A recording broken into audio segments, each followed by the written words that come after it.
Hello friends, welcome back to my channel. তো বন্ধুরা, finally আমরা এখন কথা বলবো সাকিব খানের পরবর্তী ছবি রকস্টারের অ্যানিমেটেড টিজারটা নিয়ে, যেটা গতকালকে মুক্তি পাওয়ার কথা ছিল। আমরা ওয়েট করেছিলাম, অপেক্ষায় ছিলাম, বাট গতকালকে আর আসেনি। আজকে সকালের দিকে ড্রপ করা হয়েছে এই অ্যানিমেটেড টিজারটা, যেটা ওয়ার্ম আপ বলে মুক্তি পেয়েছে। তো যাই হোক, কেমন লাগলো ওভারঅল এই অ্যানিমেটেড টিজারটা? দেখো, প্রথমত একটা কথা আমি অবশ্যই বলবো, সেটা হচ্ছে যে বাংলাদেশি সিনেমার মেকার্সদের এই উদ্যোগটা খুব ভালো লাগলো আমার। তাদের এই চেষ্টা বা এই একটা নতুনত্ব চিন্তা ভাবনা বা পরিকল্পনা, এটা আমার মনে হয় যে আগামী দিনের জন্য খুব কার্যকরী হবে। এই প্রসেসটা, মানে তাদের যে সিনেমার প্রমোশনের যে নতুন একটা রাস্তা বলতে পারো এটা, ঠিক আছে, এই মাধ্যমটা যেটা দারুণ, আমার মনে হয় আগামী দিনের জন্য খুব ভালো কার্যকরী হবে। কারণ এই মুহূর্তে দাঁড়িয়ে তোমরা প্রত্যেকেই জানো, নতুন যে জেনারেশন রয়েছে, নতুন যে ছেলে মেয়েরা রয়েছে, তারা বেশিরভাগ অ্যানিমে দেখতে ভালোবাসে। এই মুহূর্তে দাঁড়িয়ে অ্যানিমের একটা বিশাল মার্কেট রয়েছে। তো সেই সকল দর্শককে টার্গেট করার জন্য এই মাধ্যমটা কিন্তু দারুণ, ঠিক আছে। এর আগেও আমরা বাংলাদেশি সিনেমার ক্ষেত্রেই পেয়েছি, তুফান ছবিতেও পেয়েছি কাইন্ড অফ এরকম একটা কাজ। এরকমই একটা অ্যানিমেটেড টিজার বা অ্যানাউন্সমেন্ট এসেছিল তুফানের, ঠিক আছে। তো সেটাও বেশ ভালো ছিল। এটাও একটা ভালো চেষ্টা, এটাও একটা ভালো কাজ। এই ধারাটাকে বজায় রাখতে হবে। মানে আমার এটাই ভালো লাগলো যে তারা এই বিষয়টাকে প্রায়োরিটি দিচ্ছে। এটাই আমার দারুণ লেগেছে। আমার মনে হয় যে মেকার্সদের এরকমই কিছু উদ্যোগ নেওয়া উচিত এবং সেটা নিয়ে এগিয়ে চলা উচিত। এটা আগামী দিনের জন্য খুব ভালো একটা অ্যাডভান্টেজ হয়ে দাঁড়াবে সিনেমার মেকার্সদের জন্য। সো যাই হোক, এই অ্যানিমেটেড টিজারটা কেমন লাগবে? দেখো, টু বি অনেস্ট, মানে আমি আমার দিক থেকে বলছি, আমার কিন্তু খুব ভালো লাগেনি, এক্সট্রা অর্ডিনারি লাগেনি। সেই ওয়াও ফ্যাক্টরটা কিন্তু ছিল না এই গোটা টিজারটার মধ্যে। প্রায় 54 সেকেন্ডের একটা টিজার হয়েছে, ওই অ্যানিমেটেড টিজার বা অ্যানাউন্সমেন্ট, সেটাই খুব একটা কিন্তু ওয়ার্ক করেনি আমার জন্য, ঠিক আছে। এর থেকে বেটার আমি বলবো যে তুফানের অ্যানাউন্সমেন্টটা বেটার ছিল, অনেকটা বেটার ছিল, ঠিক আছে। ওয়াও ফ্যাক্টরটা মিসিং ছিল, মানে আমি আরেকটু বেশি কিছু চাইছিলাম।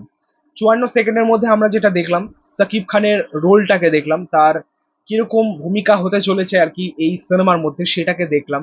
রকস্টার একটা মুডে, বেশ আলাদা একটা ক্রেজি ফেস বা ক্রেজি একটা রোলে আমরা সাকিব খানকে দেখতে পাচ্ছি। তার একটা ঝলক কিন্তু আমরা এই ছোট্ট টিজারটার মধ্যে দেখতে পেলাম। একটা সিন এই অ্যানিমেটেড টিজারটার মধ্যে বেশ ভালো ক্রিয়েট করা হয়েছে, মানে রকস্টারদের যেরকম মুড হয়, যেরকম একটা ক্রেজি মুড হয়, সেটাকে আর কি ফুটিয়ে তোলা হয়েছে। সেটা হচ্ছে গান গাইতে গাইতে গাড়ির মধ্যে যে শুয়ে পড়লো ওই সিনটা, ওটা দারুণ ছিল আর কি, ঠিক আছে। সেখানে সিগারেট খাচ্ছে, গান বাজিয়ে যাচ্ছে, তবুও ওয়ার্ম আপ বলে একটা গান আমরা শুনতে পেলাম এই অ্যানিমেটেড টিজারটার মধ্যে। সেই গানটা খুব সম্ভবত এই ছবির থিম সং হতে চলেছে, খুব সম্ভবত ওয়ার্ম আপ বলে। তবে গোটা অ্যানিমেটেড টিজারটা নিয়ে যদি বলি, এক কথায় আমার মোটামুটি লেগেছে। তোমাদের কেমন লেগেছে সেটা কিন্তু অবশ্যই কমেন্টে জানিও। আরো একটা এক্সক্লুসিভ আপডেট তোমাদেরকে দিয়ে রাখি রকস্টার ছবি, সেটা হচ্ছে যে এই ছবির টিজারটা, মেন টিজারটা আমরা 5 তারিখ পাচ্ছি। আমি তোমাদেরকে একটা আপডেট দিয়েছিলাম যে 8 তারিখ আসবে, বাট নয়, 5 তারিখেই আসছে আর কি এটা, এই টিজারটা। সো সেটা নিয়ে আমরা খুবই এক্সাইটেড।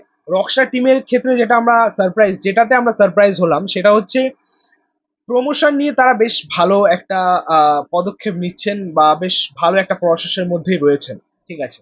মানে সেদিকে কোনো রকম ডাউনফল তারা চান না। তারা এটাকে একদম স্ট্রিক্টলি ভাবে নিচ্ছেন, বিষয়টাকে একদম সিরিয়াস ভাবে নিচ্ছেন আর কি। যেমন ধরুন, সিনেমাটা তো এখন প্রায় 1 মাস বলতেই পারো, তার মধ্যে আমরা অ্যানিমেটেড একটা টিজার পেলাম, এটাও একটা প্রমোশনের মাধ্যম হয়ে গেল। আবার টিজার 5 তারিখে রিলিজ করছে, সেটাও একটা প্রমোশনের মাধ্যম। আগামী বিষয়গুলো যেন মেকার্সরা এভাবেই আনতে থাকেন, আমার মনে হয় ছবির জন্যই সেটা বেশ একটা পজিটিভ একটা এফেক্ট এনে দেবে, আমার যেটা মনে হয়। কারণ ছবির আগে এটা খুবই দরকার প্রত্যেক ছবির জন্য, মানে এই মুহূর্তে বিশেষ করে আলটিমেটলি সেই সকল দর্শকদের কাছে যেন ছবি সম্বন্ধে একটা ধারণা যায়, একটা প্রচার যায়। তো সেইটাকে মেনটেন করা উচিত। টিজার তো আমরা 5 তারিখ পাচ্ছি, তারপর নিশ্চয়ই ট্রেলার, গান, এই সমস্ত কিছু আমরা পাবো আশা করছি। এবার দেখা যাক যে আমাদের আজমান রুশো কি প্ল্যান করে রেখেছে, ঠিক আছে। তো যাই হোক, এই ছিল বলার। ভিডিওটা ভালো লাগলে অবশ্যই লাইক কমেন্ট শেয়ার করে দিও, পাশে থাকা বেল প্রেস করে দিও পরবর্তী ভিডিওগুলো আপলোড করছি। Thank you.